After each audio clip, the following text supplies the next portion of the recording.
Meu nome não importa, mas o que eu vi, importa. Todos acreditam que Wagner Ferreira da Silva, o GG do Mangue, era o poder absoluto, o cérebro por trás de tudo no primeiro comando da capital. Mas essa é a primeira mentira que eles querem que você acredite. Eu estava lá, no olho do furacão, operando perto da fronteira do Paraguai, em 2017, quando a organização atingia seu ápice de expansão e faturamento. A mídia mostrava os rostos conhecidos, as prisões espetaculares, os tiroteios nas ruas de São Paulo, mas aquilo era apenas a ponta visível do iceberg, uma fachada cuidadosamente mantida, para desviar o olhar do verdadeiro maestro.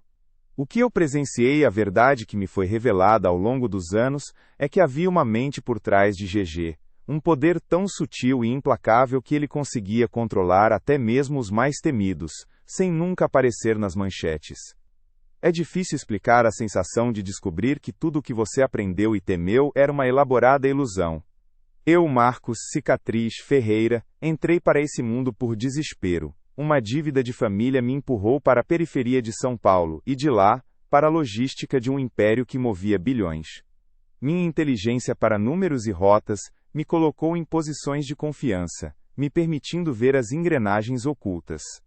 Enquanto o mundo se concentrava na figura carismática e brutal de GG, na violência explícita que chocou o país, eu começava a perceber os sussurros, as ordens que vinham de lugares inusitados, de pessoas que nunca pisavam em uma favela ou um presídio. Havia um arquiteto, uma sombra que orquestrava a máquina financeira com uma frieza corporativa assustadora. Essa figura, esse mestre invisível, era a verdadeira força motriz, o CEO clandestino que garantia a resiliência e a longevidade do negócio, enquanto os outros eram apenas peças de um jogo maior, sacrificialmente expostas. Minha história é a jornada de como eu desvendei essa farsa, um caminho pavimentado por perigos e revelações que me custaram quase tudo. Hoje, usando minha própria confissão como guia, buscaremos as respostas para perguntas que a sociedade ainda não se atreveu a fazer. Quem é essa figura enigmática que realmente puxava as cordas da facção, controlando até mesmo os líderes mais notórios como GG? Como um arquétipo de poder invisível e intelectual consegue controlar um império baseado na violência explícita e na hierarquia prisional? E, mais importante, o que isso nos diz sobre o fracasso das estratégias de combate ao crime organizado no Brasil, que parecem sempre prender os rostos, mas nunca o cérebro. Meu nome não importa, mas o que eu vi, importa. A verdade sobre como me enredei nesse abismo é menos espetacular do que se pode imaginar. Não foi por ambição desmedida ou sede de poder, mas pela simples e cruel necessidade. Uma dívida de jogo que meu pai, um homem bom, mas fraco, contraiu com as pessoas erradas, em um bairro na periferia de São Paulo, nos colocou de joelhos. Eles vieram buscar, não dinheiro, mas almas. A proteção oferecida veio acompanhada de uma demanda por serviços, e eu, o filho mais velho, com a inteligência para os números e a frieza que a vida me impôs, fui o escolhido para apagar o incêndio familiar, sem saber que estava apenas acendendo um novo. Meus primeiros dias foram uma imersão brutal na hierarquia e na violência que cimentava o império da facção. Eu via os irmãos com seus olhos vazios e sua lealdade inquestionável, os chefes locais exalando uma autoridade forjada no medo e no sangue. A brutalidade era a moeda corrente, a linguagem universal. Wagner, o GG do Mangue, era uma lenda viva, um nome sussurrado com reverência e terror, a personificação do poder que eu acreditava ser absoluto. Ele era o rosto que a mídia mostrava, o homem que, em minha mente ingênua da época, comandava tudo, um monarca incontestável de um reino de caos e dinheiro. Minha habilidade com a logística e os números, uma aptidão que eu mal sabia possuir, rapidamente me tirou do chão de fábrica da violência e me elevou para as engrenagens mais finas da máquina. Fui transferido para a fronteira com o Paraguai, um caldeirão onde o dinheiro jorrava como um rio caudaloso e onde o PCC, em 2017, expandia seus tentáculos como nunca. Ali, as operações eram mais limpas, mais corporativas, mas não menos letais. Eu era responsável por otimizar rotas de cocaína, gerenciar pagamentos, garantir que os carregamentos chegassem ao destino. Aquele lugar era o coração financeiro da facção, e eu, um mero operário, começava a ver as veias e artérias de um corpo muito maior do que eu imaginava. Gigi do Mangue, para nós, era o sol em torno do qual tudo girava. Suas ordens eram absolutas, sua presença, mesmo à distância, dominava qualquer reunião. Havia histórias de sua inteligência, de sua crueldade controlada, de como ele havia subido de patamar dentro da hierarquia prisional para se tornar um dos chefes mais temidos e respeitados na rua. Eu o ouvia em conferências telefônicas, sua voz grave e autoritária, e cada palavra era lei. A imagem que eu tinha dele era a de um estrategista implacável, o verdadeiro general por trás da expansão bilionária do primeiro comando. Eu o admirava e o temia na mesma medida, como todos os outros. Foi em Pedro Juan Caballero, em um apartamento de luxo com janelas blindadas e uma vista panorâmica para a cidade, que a primeira rachadura em minha percepção se formou. Não era o tipo de lugar onde eu esperaria encontrar um chefe de facção. Sem o cheiro de esgoto da favela, sem o barulho ensurdecedor da rua, apenas o silêncio pesado e o ar-condicionado. Eu estava lá para apresentar um relatório logístico. GG já estava na sala, sentado em uma poltrona de couro, mas não era ele quem comandava.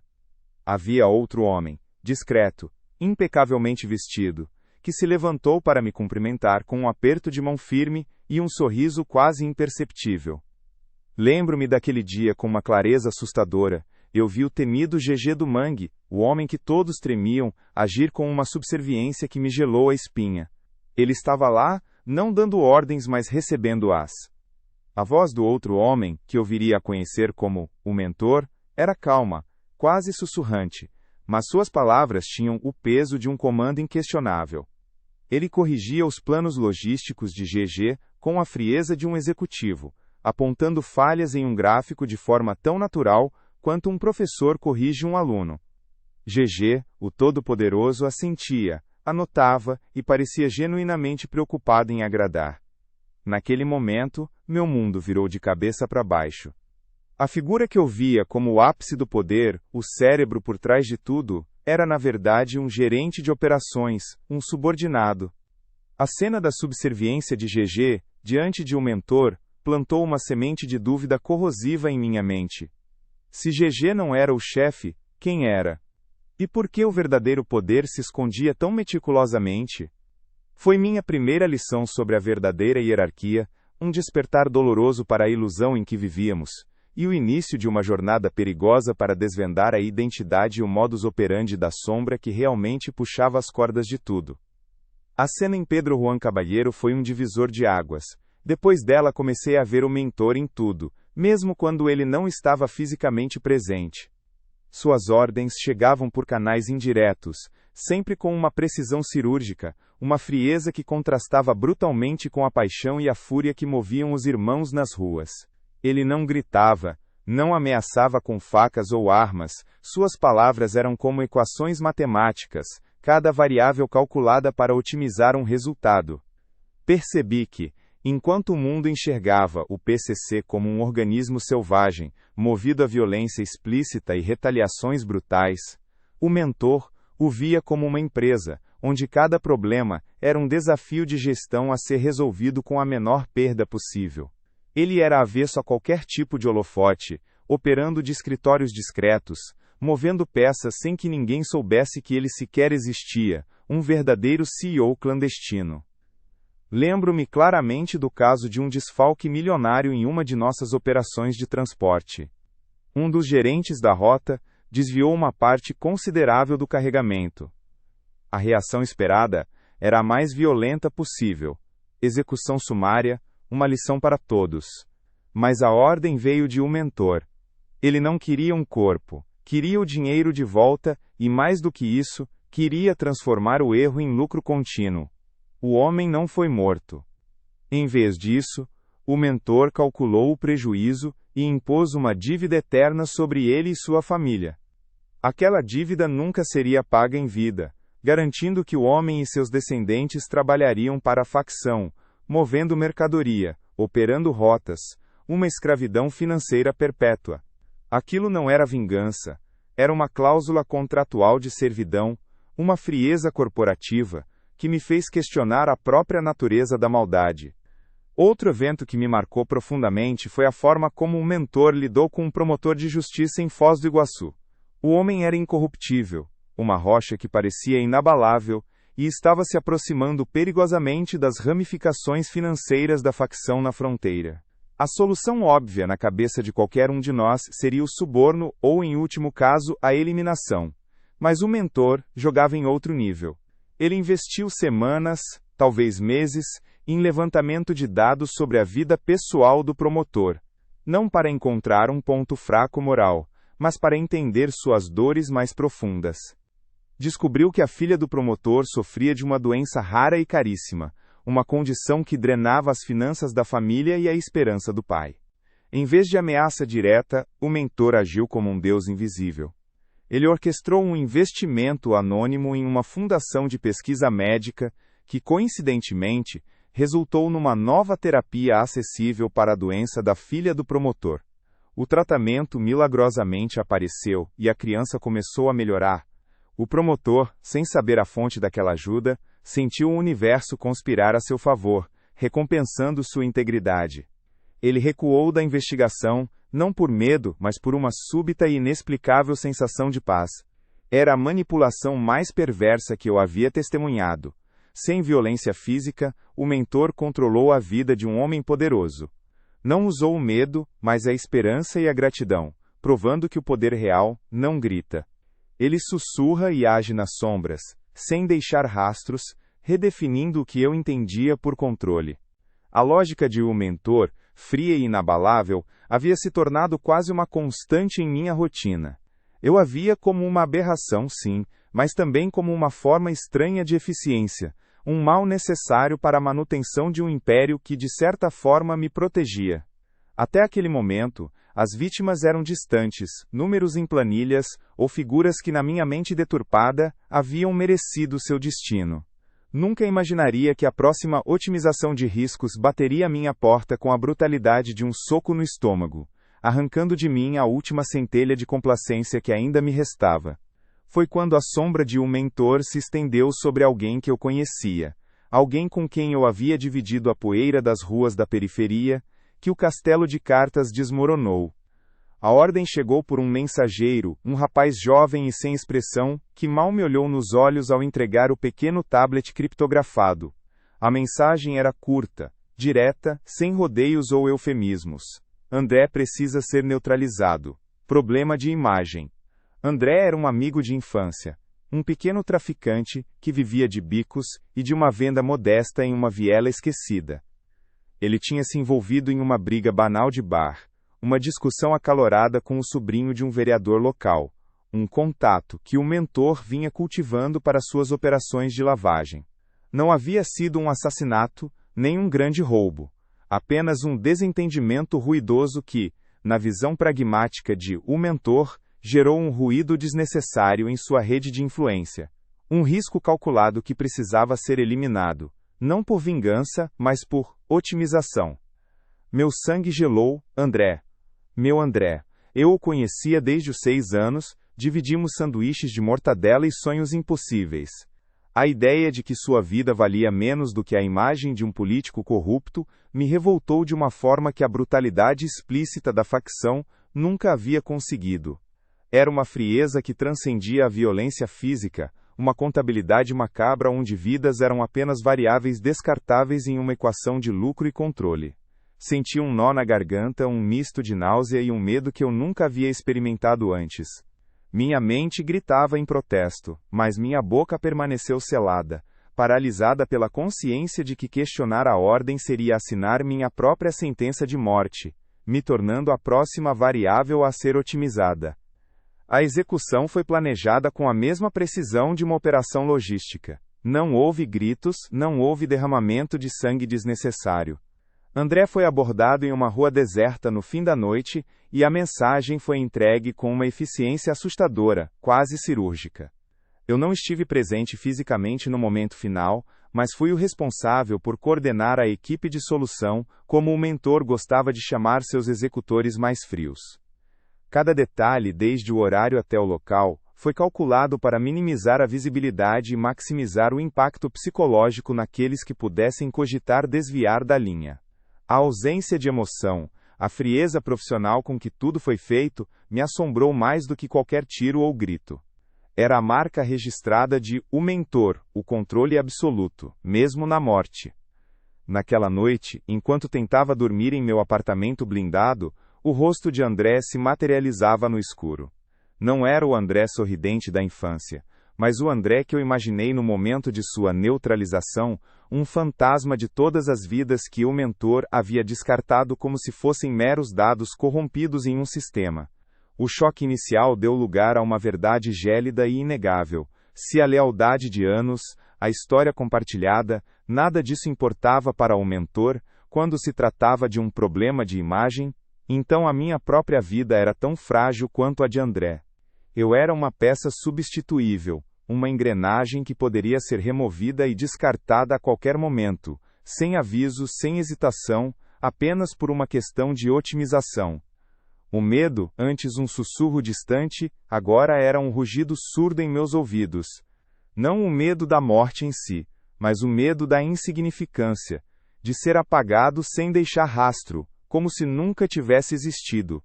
Aquele foi o meu ponto de virada, o momento em que a linha entre o eu e a organização se dissolveu por completo, e eu percebi que não havia futuro dentro daquele império de sombras. Minha fuga não seria mais uma possibilidade, mas uma necessidade vital. Naquela mesma noite, com o suor frio escorrendo pela nuca e o coração martelando contra as costelas, comecei a traçar os primeiros e perigosos passos do meu plano de escape. Um plano que precisaria ser tão meticuloso e invisível quanto as próprias operações de um mentor, para que eu tivesse alguma chance de sobreviver. Após a neutralização de André, a decisão de fugir não foi uma escolha, mas uma imposição da sobrevivência. Meu plano começou a tomar forma nas sombras da minha própria mente, com a mesma frieza calculista que o mentor usava em suas operações. Eu sabia que precisava de recursos, mas cada centavo desviado das rotas de tráfico, cada contato discreto reativado fora do escopo direto da facção, era um passo arriscado. O dinheiro acumulado fruto de anos de trabalho sujo agora era minha única moeda de troca para uma nova vida. Cada movimento era precedido por uma análise meticulosa, um olhar por cima do ombro, uma paranoia que se tornou minha sombra constante. Um medo de ser descoberto, de ter meus próprios passos rastreados por aquele que via tudo, era um peso esmagador que transformava cada noite em um tormento silencioso. A fuga não foi um ato impulsivo, mas uma coreografia ensaiada por meses. Aproveitei uma janela de oportunidade durante uma grande operação de transporte de cocaína, quando a atenção da facção estava dispersa. Usei contatos antigos da periferia de São Paulo, pessoas que ainda me deviam favores menores, para criar uma rede de apoio discreta, sem ligar diretamente à facção. Consegui documentos falsos com uma qualidade impecável, forjados por um especialista que eu conhecia das rotas de contrabando de armas. Atravessei a fronteira para o Paraguai de forma quase invisível, misturado a um grupo de trabalhadores sazonais, deixando para trás minha vida anterior como um casulo vazio. A sensação inicial de ter escapado, de respirar um ar que não estava contaminado pelo cheiro de pólvora e medo, foi a mais doce ilusão que já experimentei. Os primeiros meses foram uma estranha mistura de alívio e vigilância. Encontrei refúgio em uma pequena cidade no interior da Argentina, longe de qualquer rota conhecida da facção, onde minha aparência discreta e meu sotaque neutro me permitiam passar despercebido. Trabalhava em bicos, lavando pratos, fazendo serviços gerais, qualquer coisa que me mantivesse longe dos olhos curiosos e do radar de qualquer um que pudesse me reconhecer. Eu acreditava ter cortado todos os laços, ter me tornado um fantasma, uma sombra que se diluía na vastidão do continente. Havia momentos de uma esperança quase infantil de que eu finalmente havia quebrado as correntes, que a liberdade era tangível, real, e que o poder invisível de um mentor não poderia me alcançar tão longe. Essa falsa liberdade, no entanto, era apenas uma miragem cruel. Com o tempo, a paranoia começou a corroer o frágil castelo de cartas que eu havia construído. Um olhar demorado de um estranho no mercado, um carro que parecia seguir o mesmo caminho que o meu por tempo demais, um telefone tocando e parando antes que eu pudesse atender.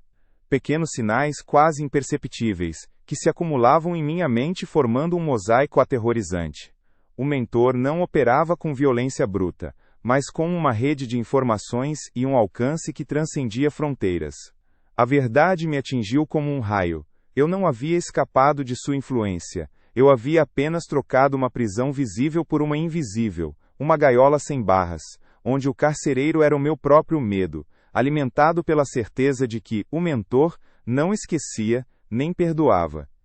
A cada dia na Argentina, o ar de liberdade que eu respirava parecia mais rarefeito, mais pesado. Pequenos incidentes, facilmente descartáveis como coincidências, começaram a se acumular, formando um padrão sinistro que minha mente treinada para a logística e a detecção de riscos não podia mais ignorar. Uma mensagem de texto de um número desconhecido que dizia apenas: "Cuidado, a rede se estende", apagada segundos depois. Um rosto familiar ou o que parecia familiar em um mercado lotado, que sumia antes que eu pudesse ter certeza. O medo, antes um rugido surdo, transformou-se em um sussurro constante, uma voz gélida que me alertava: "Você não está livre, Marcos." O mentor não esquece. A paranoia não era mais uma doença, era um instinto de sobrevivência, a única bússola em um mar de incertezas. Não houve tiros, nem gritos, nem uma emboscada violenta como as que eu esperava. Apenas um aceno discreto em um café à beira de um rio, na tarde ensolarada de um sábado, enquanto eu tentava, em vão, ler um jornal local. 2 homens ternos escuros impecáveis sentaram-se à minha mesa sem serem convidados, e a calma em seus olhos era mais aterrorizante do que qualquer arma apontada para mim.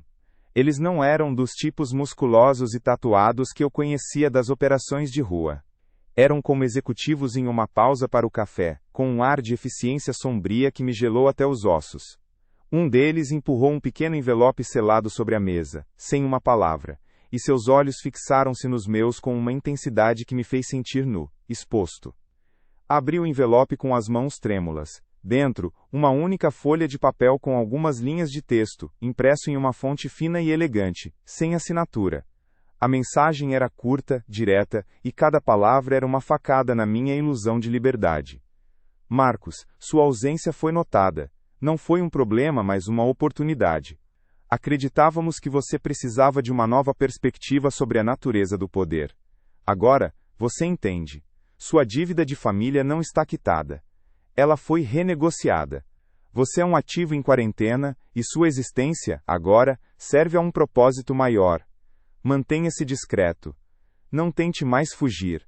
A rede se estende. O mentor sempre vê as oportunidades.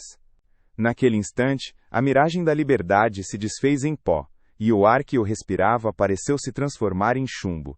Eu não havia escapado. Eu havia sido liberado, monitorado e agora, condenado a uma existência sob a sombra de um poder que era tão sutil quanto onipresente. Não havia fúria ou ameaça direta nas palavras, apenas a frieza de uma cláusula contratual, uma renegociação de vida que me prendia mais do que qualquer cela de prisão. Eu não era um homem livre, mas um peão reposicionado, um ativo que ainda gerava valor, mesmo na minha ausência. O mentor não precisava de armas para me prender, ele me prendia com a certeza de sua onisciência, com a verdade gélida de que eu nunca estaria verdadeiramente fora de seu alcance.